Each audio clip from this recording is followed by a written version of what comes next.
Police officers. The dazzling world of cryptocurrency, where fortunes are made and lost in seconds, one woman rose above them all, promising to change money forever. Her name was Dr. Ruja Ignatova. I may not be pronouncing the name well, but the world remembers her by another name, Cryptoqueen. Now, it was the year 2014. Bitcoin had just begun to make headlines and the idea of money was spreading fast. That's when Dr. Ruja appeared, a woman of elegance, intelligence, and confidence. Who wouldn't believe her? She held a PhD from Oxford, spoke fluent English, and dressed like royalty. She claimed she had created something bigger than Bitcoin. And the cryptocurrency, and that time Bitcoin was just trying to, gain some waves. So cryptocurrency that will have make ordinary people rich and free them from the control of the banks. It named OneCoin. All around the world, from Europe to Africa, Asia to Caribbean, people bought into the dream. They invested thousands, some even their entire savings. Dr. Ruja promised that OneCoin would soon be the next global cryptocurrency, a revolution against traditional finance. And she was convincing.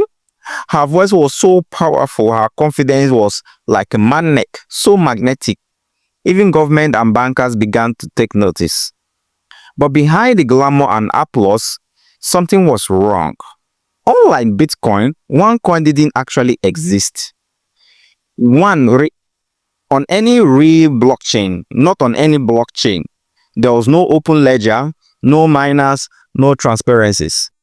Experts started asking questions. Where were the coins? How was the price determined? And most importantly, could it be traded outside of the OneCoin owned system? The truth, it couldn't. OneCoin wasn't a cryptocurrency. It was a multi-billion-dollar Ponzi scheme. By 2017, the world began to close in. Regulators in several countries launched investigation. Banks froze accounts. Investors panicked. Before anyone could arrest Dr. Ruja, she vanished. In October 2017, she boarded a flight from Sofia, Bulgaria to Athens, Greece, and then disappeared without trace. No public sighting, no digital footprint, nothing. Her brother, Konstantin Ignatov,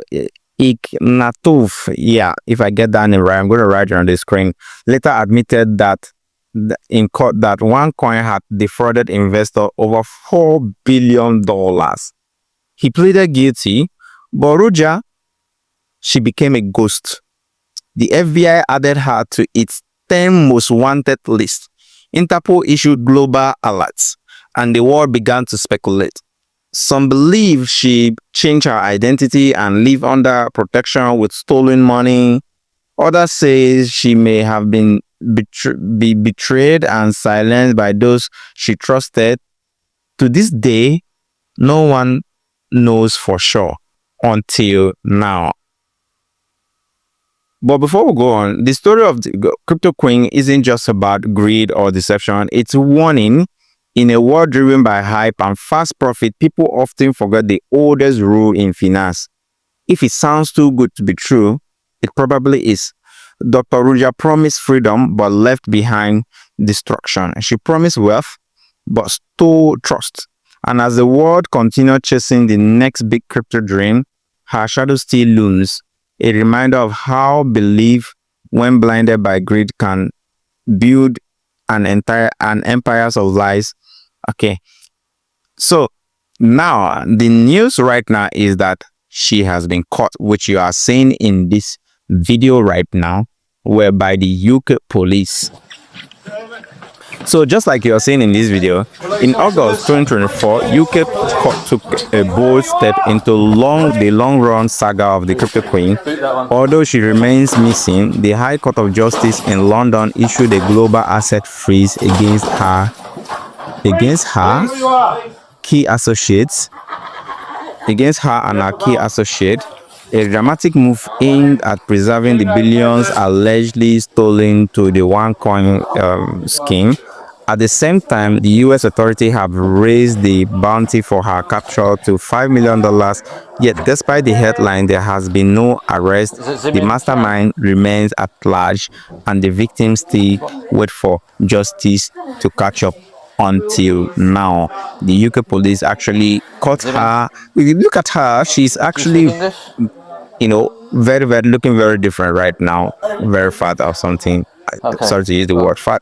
Take a So deep she's breath actually being down. caught, and most of the asset, some of the asset that is still remaining with her has been seized by the UK police, and China's are of the opinion that the asset should be sent to them so that they can distribute it to some of the victims. But I'm not sure UK police are ready to. I mean, UK government are ready to let go of that because she was caught in their own territory. So